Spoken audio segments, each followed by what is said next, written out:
Da li je pribavljena prethodna saglasnost? Dopunjavam svoje pitanje. Ono prvo koje nisam zadovoljan i tražim cjelovit odgovor i ja dopunjujem to pitanje sa zahtjevom za dostavljanje da vidimo ovdje tu prethodnu saglasnost. Dalje, kad su u pitanju ova tabela koju je predsjedavajući spomenuo sa pitanjima, ovdje i dalje ima pitanja na koja nisu došli odgovori, čak ima i pitanja koja ovdje piše da su dostavljena, a nisu dostavljena. Znači, to je pitanje, ako pogledate pod rednim brojem 66,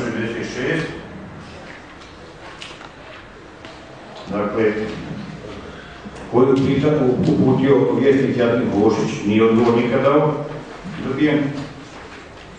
Dalje, pod rednim 77, znači, konstatuje se da je 2 miliona vrijednost, ako nije odgovor. Dalje, 86, pitanje ko je uništio spomenik. Dakle, nevinim civilima u Drugom svjetskom ratu. Ovdje se kaže da je planirano izmještanje i da je nekako objašnjenje od ministarstva. Ja to nisam dobio odgovor. Znači, ovdje se piše da je dat odgovor, ja ovakav odgovor nisam dobio. Ne znam da ga je neko drugi dobio, pa vas zabudim da li ga da. Ima tu još pitanja da sad ne citiram, znači ovo nije korektno. Gospođa Zrinka Čarović je postavila pitanje, isto nije dobio odgovor. Poslovni prostor, poslovni prostor, ja imam pravo da izradim nezadovoljstvo sada ovdje i sada. Dalje, tražio sam, isto piše da je dat odgovor da su pitanju vijećnički naknade za protekli mandat, nisam dobio takav odgovor, ovdje piše da sam dobio. I ovom prilikom ja želim da se zahvalim općinskoj upravi načelniku što je izmirio jedan dobar i značajan dio za ostalih primanja vijećnika iz mandata 2008-2012. Evo, hvala vam lijepo. I ovo je poslovnički. Hvala. Zahvaljujem se.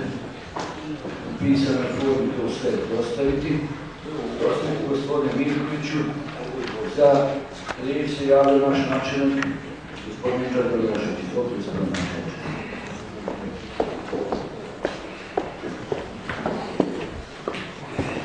Uvaženo predsjedništvo, gospodine predsjedavajući, dame i gospodo vijećnici, građani općine Bihać i građanke koje nas slušate putem Radio Bihaća, ja vas svi srdačno selamim i pozdravljam i pridružujem se čestitkama danu vijećkih brigada.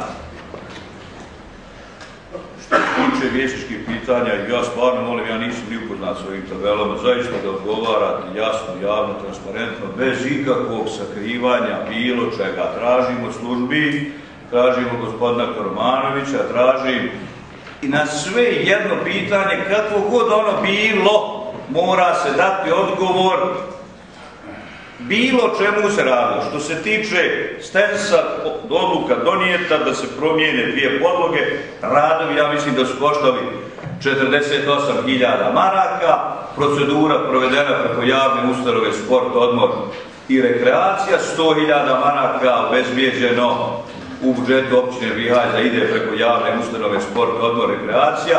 Ta priča završena, meni rekla da je u skladu sa zakonom, je li trebala za tu priču građevinska dozvola, meni rečeno da nije trebalo, čak ne znam ili mi to trebalo, meni posebno govoriti. Što se tiče ovog drugog dijela, hoće li se napraviti još jedan, trebali su 2 nova terena ili 1,5 teren, napravit će se 1,5 novi teren za tenis, ukinut će se, znači, ona podloga za odbojku koju niko ne koristi i ako treba, ne trebaju ovi što s pomoćnici način sagniti glavu i plašiti se pitanja. Ako treba za to saglasnost prije općinskog vijeća da se izraditi prenamjena tog objekta, mi ćemo to tražiti, on vama moraju dati odgovor koji god vi to želite. Pa i onaj odgovor kad ste pitali za naknadu, ima tamo jedan dio naknada kojima je isplaćeno ljudi, nema tu šta se krivati, ljudi iz svih političkih stranaka.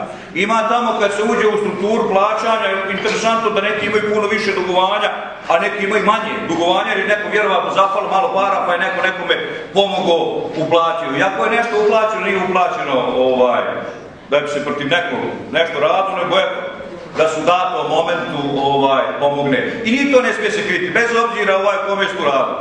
Poslati spisak koje ranije i kome ranije nešto isplaćeno. I nastavit ćemo i ove obaveze koje imaju da se isplate. Bilo bi dobro da se ovako pita i da se ovako radi. Znači, ponavljam, sve jedno pitanje, kako god ono bilo, ne zbog vijećnika, dati odgovor da čuju građani općine Bihać. Mi nemamo šta kriti. Nemamo šta kriti, doslovno, i kad se nekom nešto plati. I ako sam uradio ovim zakonom, postoje pitanje, ako sam isplatio nekom od vijećnika, pa ušao, jesam li ja to imao pravo donijeti odluku ili nisam? Postoje pitanje, je li to moje pravo? Da ti kažem da to vam isplati tamo onom vijećniku. Ima i sviju. I ovo što je sad isplaćeno, traži se modus i način da se zatvori taj stari dug, vjerujte, znate šta je bio razlog? Znam da je vrijeme godišnjih odmora i na kraju krajeva znam da mi to moramo početi sanirati. To je bio razlog zašto da isplatimo i ovo. Imate vi obaveze političkim strankama i to mi servisiramo. Imate dug prema SDP-u prošlog saziva vijeća preko 34.000 maraka koje je općina Bihać dužna SDP-u. Mi smo našu obavezu, recimo, SDP-u riješili, koliko sam ja načelnik općine, sve obaveze. Nemamo više duga prema, recimo, SDP-u. Eto koliko ja ne volim rad političkih strana. Bez obzira koliko je financijska križa. I s ovim završiti. Sve što se pita, mora stati odgovor. Smajo, nema nikakvih kalkulacija, nema ovoga, nema onoga. Sve jedno pitanje, bilo koji vijek, bilo ono i teško. I kod zapošljavanja.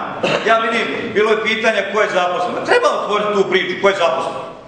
Imenom i prezimenom ko je zaposlen. Ko je zaposlen zadnjih 15 godina. Čije familije imaju sve jednog zaposlenog u familiju, čije familije nemaju nikako zaposlenog u familiju. Ja ću vam dati sve odgovore na to. Nema sakrivanja. Počne od sebe pa nadalje. I vidjet ćete da će onda biti malo pitanja. Jer što bi to neko pitao, komplet njegova familija radi i njega sad poči kako je to zaposleno novih 6, 7, 8 ljudi u vodovodu. Kako je zaposleno 70 ljudi u vodovodu. Bez sistematizacije, bez pravilnika i tako dalje i tako dalje. Ba ja ću pitati sve to. A meni je došla inspekcija, pazite, kantonalna inspekcija, anonimna predstavka, 6 ugovora o djelu. Da se moraju prekinuti. Mi žalbu, one odbili i tako dalje. 6 ugovora. Nekad je u ovoj općini radilo 30 ugovora. 30 ljudi koji su imali ugovor o djelu. Nikad nije došla inspekcija. Sad došla inspekcija. Ako me sad ništa pita, ja sam za zakonitost. Ako ne mogu raditi ugovor o djelu, ne trebaju raditi ugovor o djelu. Ali nek se onda ufate vlade, kantona i svih drugih institucija i nek sve to što je dovedeno, nek to otpuste. I dobra pitanja. Ovo što gospodin Mirković pita, to su dobra pitanja i ta nas pitanja mogu dovesti da radimo bez ikakvog straha. I na pitanja ko je zaposlen, mora stati odgovor. Imenom i prezimenom ko je zaposlen. A ja postavljam po načelnik pitanje kako je zaposleno 70 ljudi u vodovod i mnogi tamo ljudi iz kojih familija. I u elektrodistribuciju, u telekom i svugdje. Ja postavljam to pitanje. Svim institucijama. Pa ćete vidjeti ko je sve zaposlen. I ti koji su zapošljavali svoju djecu, oni uglavnom pitaju kako je to neko zaposlen. Kako naša djeca rade? Kako naše žene rade? Kako naši stričevići rade? Nemate se čega i nemate se razloga plašiti odgovora.